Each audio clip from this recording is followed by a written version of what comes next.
मैं जहां भी जाता हूं कहता हूं प्रेस के हमारे मित्रों, मगर मित्रों का काम नहीं करते ये लोग।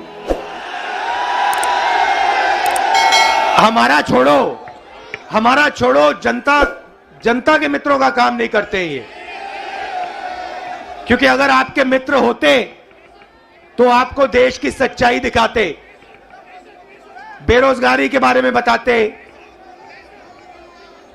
महंगाई के बारे में बताते, मगर नहीं, ये तो आपको चीता के बारे में बताते हैं। देखो अफ्रीका से 4 चीता आए हैं, देखो जंगल में घूम रहे हैं। देखो ये भी सवाल पूछा कि क्या चीता हिरण को मारेगा या नहीं। मतलब अफ्रीका का चीता हिंदुस्तान में आकर हिरण को मारना भूल जाएगा।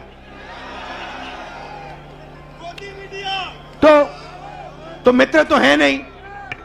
अच्छा, मीडिया बात नहीं उठाती जनता की, तो हमने सोचा पार्लियामेंट में भाषण करो। डिमोनेटाइजेशन, नोटबंदी के बारे में भाषण करने की कोशिश की, गलत जीएसटी के बारे में बोलने की कोशिश की। जो हम जमीन अधिग्रहण कानून लाए थे, जब नरेंद्र मोदी जी ने उसको रद्द करने की कोशिश की, हमने पार्लियामेंट हाउस में बोलने की कोशिश की, वहां पे माइक ऑफ कर देते हैं। देखो ऐसे।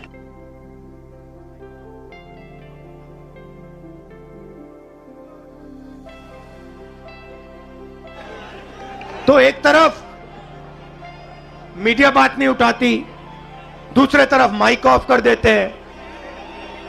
तो हमने सोचा चलो जनता के साथ कन्याकुमारी से कश्मीर चलकर जनता से बातचीत करें, जनता की आवाज सुने और जनता के दिल में जो है वो रखें। 3000 किलोमीटर हो गए, कन्याकुमारी से शुरू किया। कम नहीं होता भाइयों और बहनों। आप ये मत सोचो कि 3000 किलोमीटर कम होता है, कम नहीं होता है। 110 दिन हो गए, मगर अजीब सी बात है, थकान नहीं है। आप देखिए, मेरा चेहरा देखिए, कोई थकान नहीं है। लोग पूछ रहे टी शर्ट में कैसे चल रहे हो। ना थकान है ना ठंड लग रही है मुझे। अब मैं क्या बोलूं।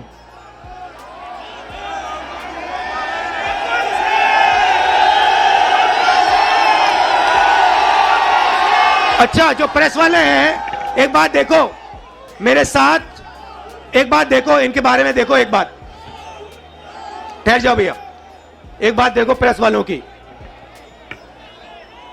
मैं यात्रा में चल रहा हूं, मैं टी शर्ट में हूं, मेरे साथ किसान के गरीब बच्चे चलते हैं, वो फटी शर्ट में होते हैं, उनकी पूरी टी शर्ट भी नहीं होती। मगर इन मीडिया वालों में से एक भी ये नहीं कहता भैया हिंदुस्तान में किसान का बेटा बिना स्वेटर के क्यों घूम रहा है। ये सवाल नहीं पूछेंगे, ये कभी नहीं कहेंगे भैया ये मजदूर है, ये टी शर्ट में क्यों घूम रहा है, ये किसान है, ये स्वेटर बिना जैकेट बिना क्यों घूम रहा है। ये सवाल कभी नहीं पूछेंगे। ये सच्चा सवाल है, मेरे टी शर्ट वाला सच्चा सवाल नहीं है। सच्चा सवाल यह है कि हिंदुस्तान के बच्चे, हिंदुस्तान के किसान, हिंदुस्तान के मजदूर टी शर्ट में सर्दी में क्यों घूम रहे हैं, यह सवाल है। मगर यह कभी नहीं पूछेंगे, क्योंकि भाइयों और बहनों ये आपके नहीं है। ये जैसे घोड़ा होता है ना, घोड़ा देखा आपने, शादी का घोड़ा होता है, उसमें लगाम होती है ना, उसको लगाम को टाइट करो एकदम रुक जाता है। वैसे इनकी लगाम है, लगाम लगी है प्रेस वालों पे। जैसे ये दौड़ने की कोशिश करते हैं, जैसे दौड़ने की कोशिश करते हैं, वो लगाम खींचते बस रुक जाते हैं एकदम। अच्छा, ये मत सोचिए कि ये बोलना नहीं चाहते हैं। मेरे पास आते हैं, कहते हैं राहुल जी हम सच्चाई बोलना चाहते हैं, मगर हमें हमारे मालिक बोलने नहीं देते। मैं कहता हूं भैया डरो मत, बोल दो। कहते हैं नौकरी भी तो करनी है हमें। अगर हमने सच्चाई बोल दी, नौकरी से निकाल देंगे, किसी और को डाल देंगे, वो झूठ बोलेगा। तो यात्रा का लक्ष्य जो देश में नफरत और हिंसा फैलाई जा रही है उसको मिटाने का है। भाइयों और बहनों, बीजेपी की पॉलिसी हिंदुस्तान के युवाओं को, किसानों को, मजदूरों को डराने की पॉलिसी है। नोटबंदी, गलत जीएसटी, कोविड के समय जो इन्होंने किया, ये सारी की सारी पॉलिसियां किसान को, मजदूर को डराने के लिए है। क्योंकि ये जानते हैं जब ये डर फैलाते हैं, उस डर को नफरत में बदलना बहुत आसान होता है। ये इनका काम है। जनता को डराओ, किसान को डराओ, मजदूर को डराओ, युवा को डराओ और उसके डर को नफरत में बदल दो। डरो मत। ये भैया, ये एक बात समझ लो, ये आपने बोला डायलॉग, ये मेरा डायलॉग नहीं है। ये शिव जी का डायलॉग है। ये डायलॉग डरो मत, ये हमारा धर्म है। अब देखिए, ये करोड़ों लोग, करोड़ों रुपए का, लाखों करोड़ों रुपए का, अरबपतियों का कर्जा माफ कर देंगे। लाखों करोड़ रुपए 1 मिनट में माफ कर देंगे। और किसान भूखा मर जाए, उसका कर्जा ये माफ नहीं कर सकते, कभी नहीं कर सकते।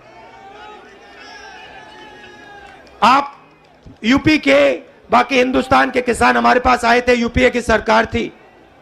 आपने कहा हमारा माफ करो। 10 दिन में हमने 70,000 करोड़ रुपए, 72,000 करोड़ रुपए माफ कर दिया था।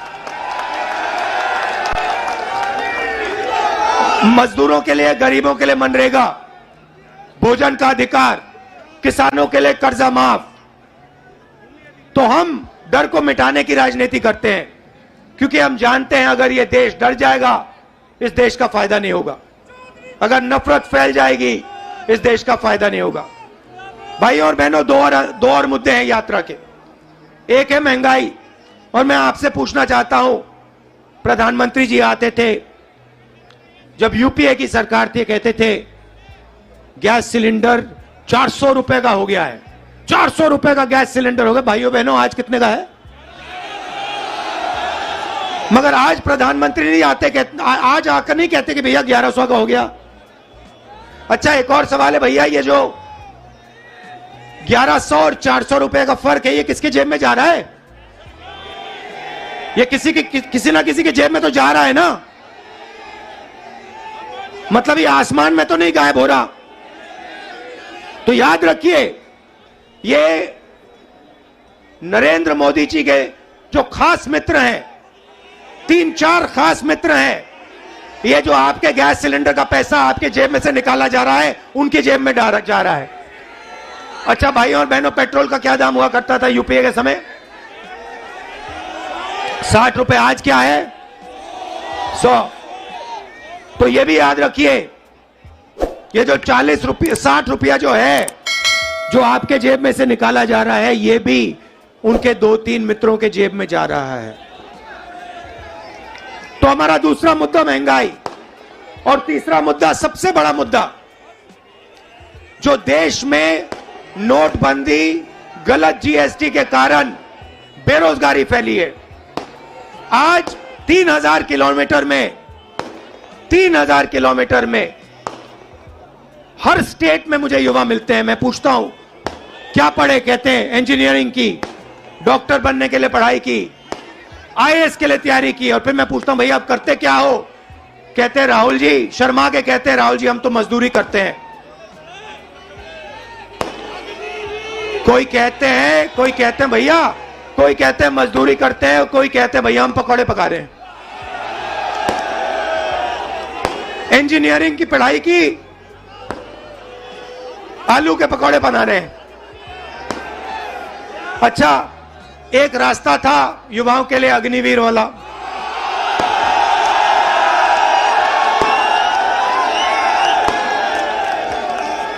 उसमें क्या था? सुबह युवा उठते थे, 4 बजे उठते थे, दौड़ते थे। यूपी में आपको हर सड़क पे दिखेंगे, देश की रक्षा करने के लिए दौड़ते थे। और सपना था एक दिन बॉर्डर पे जाके देश की रक्षा करेंगे, तिरंगे की रक्षा करेंगे, सपना था। युवा 15 साल सेना में सेवा कर सकता था, उसके बाद उसको पेंशन मिलती थी। नरेंद्र मोदी जी ने कहा नहीं भाई, ये 15 साल वाली बात छोड़ो, पेंशन वाली बात छोड़ो, ऐसे करते हैं 6 महीने ट्रेनिंग करो, बंदूक पकड़ो, 4 साल रहो, फिर जूता मार के बाहर निकाल देंगे और उसके बाद बेरोजगार हो जाओ। नया हिंदुस्तान। और जब युवाओं ने कहा कि हमें यह अच्छा नहीं लगा, और जब युवा सड़क पे उतरे, नरेंद्र मोदी ने क्या कहा? नरेंद्र मोदी जी ने क्या किया? उन्होंने उनसे कहा कि अगर तुम्हारी फोटो ले ली गई सड़क पे तो तुम्हें सरकारी नौकरी नहीं मिलेगी। तो देखिए, दूसरा रास्ता रास्ता जेल, रेलवेज का रास्ता, उसको भी एक के बाद एक बेच रहे हैं। उन्हीं 3-4 लोगों को बेच रहे हैं। एयरपोर्ट भी उनको दिए जा रहे हैं, पोर्ट भी उनको दिए जा रहे हैं, रेलवेज भी उनको दी जाएगी, LIC भी उन्हें के हाथ जाएगी, BHL, BHEL, HL सब उनके हाथ जाएगा और हिंदुस्तान के युवा बेरोजगार होंगे। यह है नरेंद्र मोदी हिंदुस्तान। इसके हम खिलाफ हैं और इसलिए हमने ये यात्रा शुरू की है। और हम इसलिए नहीं थके हैं क्योंकि आपने अपनी पूरी शक्ति, अपना पूरा प्यार इस यात्रा को दिया है और लाखों लोग हमारे साथ खड़े हुए हैं, हर जात के लोग, हर धर्म के लोग। तो मैं आपको दिल से धन्यवाद करना चाहता हूं कि आपने इतना प्यार और इतनी शक्ति आपने हमें दी। इसके लिए मैं बहुत आभारी हूं, पूरी जिंदगी याद रखूंगा। बहुत बहुत धन्यवाद। नमस्कार। जय हिंद।